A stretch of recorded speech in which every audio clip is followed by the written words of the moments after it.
ओम नमः शिवाय। कलयुग का प्रारंभ कैसे हुआ? परीक्षित जी महाराज अर्जुन के पौत्र और वीर अभिमन्यु के पुत्र हैं।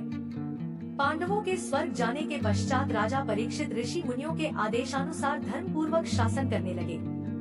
उनके जन्म के समय ज्योतिषियों ने जिन गुणों का वर्णन किया था वे समस्त गुण उनमें विद्यमान थे। उनका विवाह राजा उत्तर की कन्या इरावती से हुआ। उनसे उन्हें जन्मेजय आदि 4 पुत्र प्राप्त हुए। इस प्रकार वे समस्त ऐश्वर्य भोग रहे थे। आचार्य कृप को गुरु बनाकर उन्होंने जाह्नवी के तट पर 3 अश्वमेध यज्ञ किए। उन यज्ञों में अनंत धन राशि ब्राह्मणों को दान में दी और दिग्विजय हेतु निकल गए। दिग्विजय करते हुए महाराज परीक्षित जी सरस्वती नदी के तट पर पहुँचे। वहाँ पर राजा ने एक बैल और गौ को पुरुष भाषा में बात करते हुए सुना। वो बैल केवल एक पैर पर खड़ा था, जबकि गाय की दशा जीर्ण शीर्ण थी और आंखों में आंसू थे। ये बैल साक्षात धर्म थे और गौ धरती माता। बैल केवल एक पांव पर खड़ा है जो सत्य है। बैल के 3 पांव नहीं है दया, तप और पवित्रता। बैल केवल एक पांव पर खड़ा है। कलयुग में ना दया होगी, ना तप होगा, ना पवित्रता होगी, केवल सत्य होगा। बैल गाय से पूछता है कि हे देवी पृथ्वी, तुम्हारा मुख मलिन क्यों हो रहा है? किस बात की तुम्हें चिंता है? कहीं तुम मेरी चिंता तो नहीं कर रही हो कि अब मेरा केवल एक पैर ही रह गया है, या फिर तुम्हें इस बात की चिंता है कि अब तुम पर शूद्र राज्य करेंगे? पृथ्वी बोली, हे धर्म, तुम सब कुछ जानकार भी मुझसे मेरे दुख का कारण पूछते हो। सत्य, पवित्रता, क्षमा, दया, संतोष, त्याग, शम, दम, तप, सरलता, क्षमता, शास्त्र विचार, उपरति, तितिक्षा, ज्ञान, वैराग्य, शौर्य, तेज, ऐश्वर्य, बल, स्मृति, कांति, कौशल, स्वतंत्रता, निर्भीकता, कोमलता, धैर्य, साहस, शील, विनय, सौभाग्य, उत्साह, गंभीरता, कीर्ति, आस्तिकता, स्थिरता, गौरव, अहंकारहीनता आदि गुणों से युक्त भगवान श्री कृष्ण के अपने धाम चले जाने के कारण मुझ पर घोर कलयुग छा गया है। मुझे तुम्हारे साथ ही साथ देव, पितृगण, ऋषि, साधु, सन्यासी आदि सभी के लिए महान शोक है। भगवान श्री कृष्ण के जिन चरणों की सेवा लक्ष्मी जी करती हैं, उनमें कमल, वज्र, अंकुश, ध्वजा आदि के चिन्ह विराजमान है और वे ही चरण मुझ पर पड़ते थे जिससे मैं सौभाग्यवती थी। अब मेरा सौभाग्य समाप्त हो गया है। जब धर्म और पृथ्वी आपस में बात कर रहे थे तभी एक काला काला व्यक्ति आया और गौ को लात मारी तथा बैल को डंडे से मारा। महाराज परीक्षित अपने धनुष्वाण को चढ़ाकर मेघ के समान गंभीर वाणी में ललकारे, रे दुष्ट पापी, नराधम, तू कौन है? इन निरीह गाय तथा बैल को क्यों सता रहा है? तू महान अपराधी है। तेरे अपराध का उचित दंड तेरा वध ही है। मैं तुझे जीवित नहीं छोड़ूंगा। इतना कहकर राजा परीक्षित ने उस पापी को मारने के लिए अपनी तीक्ष्ण धार वाली तलवार निकाली। वो व्यक्ति डर गया। तत्पश्चात परीक्षित जी महाराज के चरणों में गिर गया और क्षमा मांगने लगा और बोला कि मैं कलयुग हूँ। भगवान श्री कृष्ण के जाने के बाद अब द्वापर युग खत्म हो गया है और कलयुग का आगमन हो गया है। अब मेरा राज चलेगा। राजा परीक्षित बोले कि अधर्म, पाप, झूठ, चोरी, कपट, दरिद्रता आदि अनेक उपद्रवों का मूल कारण केवल तू ही है। अतः तू मेरे राज्य से तुरंत निकल जा और लौटकर फिर कभी मत आना। इस पर कलयुग बोला कि मैं कहाँ जाऊँ? जहाँ तक सूर्य और चंद्रमा का प्रकाश है मुझे आप धनुष बाण लिए दिखाई देते हो। अब आप मुझ पर दया करके मेरे लिए कोई तो स्थान बताइए। परीक्षित बोले कि आपके अंदर केवल और केवल अवगुण है। अगर एक भी गुण तेरे अंदर है तो बता, मैं फिर तुझे कोई स्थान अवश्य दूंगा। इस पर कलयुग थोड़ा खुश हुआ और बोला, हे महात्मन, आप बड़े दयालु हैं। माना कि मेरे अंदर अवगुण ही अवगुण है, लेकिन एक सबसे बड़ा गुण है। कलयुग में केवल भगवान नाम, हरि नाम से ही मुक्ति संभव है। भगवान को पाने के लिए कोई लंबे चौड़े यज्ञ, हवन, पूजा और विधि विधान की जरूरत नहीं पड़ेगी। मानो रामचरितमानस की यह चौपाई यहाँ सार्थक हो रही है। कलयुग केवल नाम आधारा, सुमिर सुमिर नर उतर ही पारा। कलयुग के इस तरह कहने पर राजा परीक्षित सोच में पड़ गए। फिर विचार करके उन्होंने कहा, है कलयुग, द्यूत अर्थात जुआखाना, मद्यपान अर्थो मदिरालय, परस्त्रीगमन अर्थात वैश्यालय और हिंसा अर्थात कसाईखाना, इन 4 स्थानों में असत्य, मद, काम और क्रोध का निवास होता है। इन 4 स्थानों में निवास करने की मैं तुझे छूट देता हूँ। यदि व्यक्ति अपना भला चाहे तो इन चारों से दूर रहना चाहिए। कलयुग ने राजा का बहुत धन्यवाद किया और बोला, हे राजन, आपने चारों स्थान अपनी मर्जी से दिए हैं, एक स्थान मैं भी आपसे मांगता हूँ, आप देने की कृपा करें। कृपा करके मुझे स्वर्ण अर्थात सोने में भी स्थान दे दे। तब परीक्षित जी महाराज ने उसे सोने में भी स्थान दे दिया। सोने का मतलब यह नहीं जो आप सोना पहनते हो उसमें कलयुग है, क्योंकि भगवान श्री कृष्ण ने खुद बोला है, धातुओं में स्वर्ण मेरा स्वरूप है। कहने का मतलब ये है, जो भी पैसा अनीति से, गलत तरीके से, हिंसा से आए और उससे सोना लिया जाए उसमें कलयुग का वास है। कलयुग को वचन देकर जब राजा परीक्षित अपने महल में लौटे तो अचानक अपने कोषागार में चले गए, जहाँ एक संदूक देखकर ठिठक गए। संदूक खोला तो उसमें चमचमाता हुआ सोने का मुकुट देखा। इतना सुंदर मुकुट देखकर राजा की आंखें चुंधिया गई और उस मुकुट को राजा परीक्षित ने अपने सिर पर धारण किया। वह मुकुट पांडव जरासंध को मार कर लाए थे और कोषागार में जमा कर दिया था। पांडवों में से किसी ने भी उसे धारण नहीं किया था। कलयुग के प्रभाव से ही राजा परीक्षित ने मुकुट सिर पर धारण किया, क्योंकि सोने में कलयुग को स्थान दे दिया था।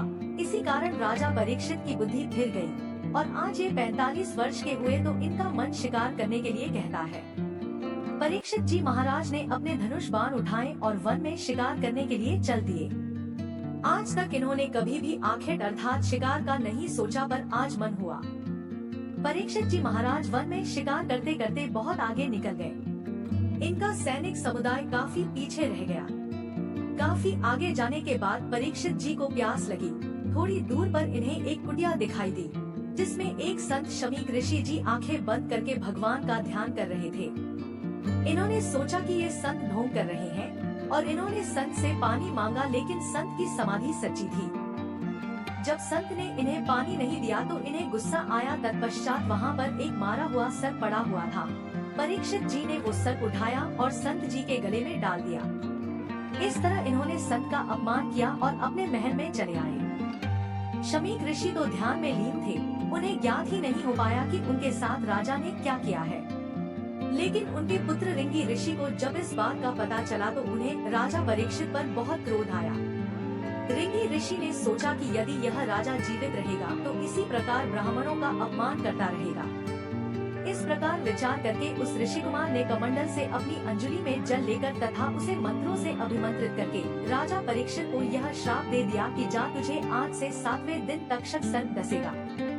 डारी नाग ऋषि कंठ में, नृप ने कीन्हो पा, होनहार होकर हुतो, रिंगी दीनो शाप। जब शमीक ऋषि समाधि से उठे तो उनके पुत्र श्रृंगी ने सभी बातें अपने पिता को बताई। ऋषि बोले कि बेटा, तूने यह अच्छा नहीं किया। वो एक राजा है और राजा में रजोगुण आ सकता है, पर तू एक संत का बेटा है। तेरे अंदर क्रोध क्यों आया जो तूने श्राप दे दिया? कलयुग के प्रभाव के कारण उस राजा को क्रोध आ गया और उसने सर्प डाल दिया। राजा ने जानबूझकर नहीं किया। संत बोले, बेटा, अब तो श्राप वापस हो नहीं सकता, इसलिए तुम राजा के पास जाओ और इस बात की खबर दो कि 7वें दिन तुम्हारी मृत्यु हो जाएगी। ऋषि शमीक को अपने पुत्र के इस अपराध के कारण अत्यंत पश्चाताप होने लगा। जब परीक्षित महाराज अपने महल में पहुँचे और वो सोने का मुकुट उतारा तो कलयुग का प्रभाव समाप्त हो गया।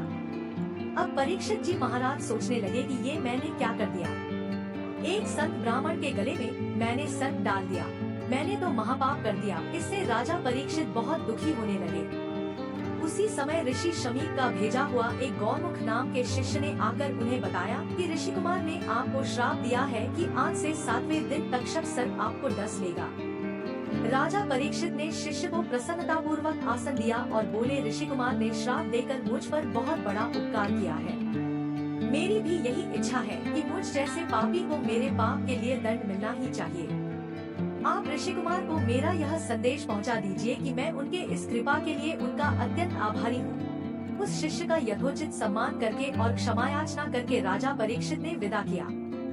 अब परीक्षित जी महाराज ने तुरंत अपने पुत्रों जन्मेजय आदि को बुलाया और राजकाज का भार उनको सौंप दिया। उसके बाद खुद सब कुछ छोड़कर केवल एक लंगोटी में निकल गए और संकल्प ले लिया कि अब ये जीवन भगवान की भक्ति में ही बीतेगा। उन्होंने मन ही मन विचार किया कि अब तक मैंने भगवान को याद नहीं किया, लेकिन अब और इस संसार में नहीं रहना।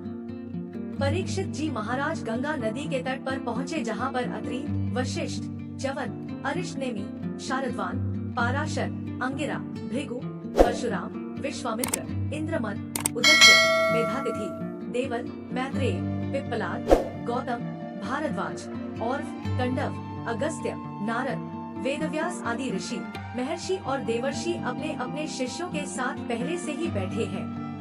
राजा परीक्षित ने उन सभी का यथोचित समयानुकूल सत्कार करके उन्हें आसन दिया, उनके चरणों की वंदना की और कहा, यह मेरा परम सौभाग्य है कि आप जैसे देवता तुल्य ऋषियों के दर्शन प्राप्त हुए। मैंने सत्ता के मद में चूर होकर परम तेजस्वी ब्राह्मण के प्रति अपराध किया है, फिर भी आप लोगों ने मुझे दर्शन देने के लिए यहाँ तक आने का कष्ट किया, यह आप लोगों की महानता है। महाराज परीक्षित ने कहा, मेरी इच्छा है कि मैं अपने जीवन के शेष 7 दिनों का सदुपयोग ज्ञान प्राप्ति और भगवत भक्ति में करूं। आधा आप सब लोगों से मेरा निवेदन है कि आप लोग वह सुगम मार्ग बताइए जिस पर चलकर मैं भगवान को प्राप्त कर सकूं। परीक्षित जी महाराज पूछते हैं, जिसकी मृत्यु निकट हो ऐसे जीव को क्या करना चाहिए? उसी समय वहाँ पर व्यास ऋषि के पुत्र जन्म मृत्यु से रहित परम ज्ञानी श्री सुखदेव जी पधारे। समस्त ऋषियों सहित राजा परीक्षित उनके सम्मान में उठकर खड़े हो गए और उन्हें प्रणाम किया। उसके बाद अर्घ्य, पाद्य तथा माला आदि से सूर्य के समान प्रकाशमान श्री सुखदेव जी की पूजा की और बैठने के लिए उच्चासन प्रदान किया। उनके बैठने के बाद अन्य ऋषि भी अपने अपने आसन पर बैठ गए। सभी के आसन ग्रहण करने के पश्चात राजा परीक्षित ने मधुर वाणी में कहा, हे ब्रह्मरूप योगेश्वर, हे महाभाग, भगवान नारायण के सम्मुख आने से जिस प्रकार दैत्य भाग जाते हैं, उसी प्रकार आपके पधारने से महान पाप भी अविलंब भाग खड़े होते हैं। आप जैसे योगेश्वर के दर्शन अत्यंत दुर्लभ है, पर आपने स्वयं मेरी मृत्यु के समय पधारकर मुझ पापी को दर्शन देकर मुझे मेरे संपूर्ण पापों से मुक्त कर दिया है। आप योगियों के भी गुरु हैं, आपने परम सिद्धि प्राप्त की है। अतः कृपा करके यह बताइए कि मरणासन्न प्राणी के लिए क्या कर्तव्य है? उसे किस कथा का श्रवण, किस देवता का जप, अनुष्ठान, स्मरण तथा भजन करना चाहिए और किन किन बातों का त्याग कर देना चाहिए? कहते हैं कि ये प्रश्न केवल परीक्षित का नहीं है, प्रत्येक जीव का है, क्योंकि हम सब मृत्यु के निकट है। हमारी मृत्यु कभी ही हो सकती है। राजा को तो 7 दिन का समय भी मिल गया, लेकिन हमें तो ये भी नहीं पता कि हम किस दिन मरेंगे। तो जवाब में गुरुदेव कहते हैं, जीवन के 7 ही दिन है भैया, सोमवार से लेकर रविवार तक, और इन्हीं 7 दिनों में एक दिन हमारा दिन भी निश्चित है। इसलिए प्रत्येक दिन भगवान का स्मरण, कीर्तन और भजन करो। इस प्रकार श्री सुखदेव जी महाराज ने परीक्षित को श्रीमद् भागवत कथा का रसपान करवाया और इन्हें मुक्ति मिली और उन्हें भगवान का लोक मिला। जय श्री कृष्णा, राधे राधे।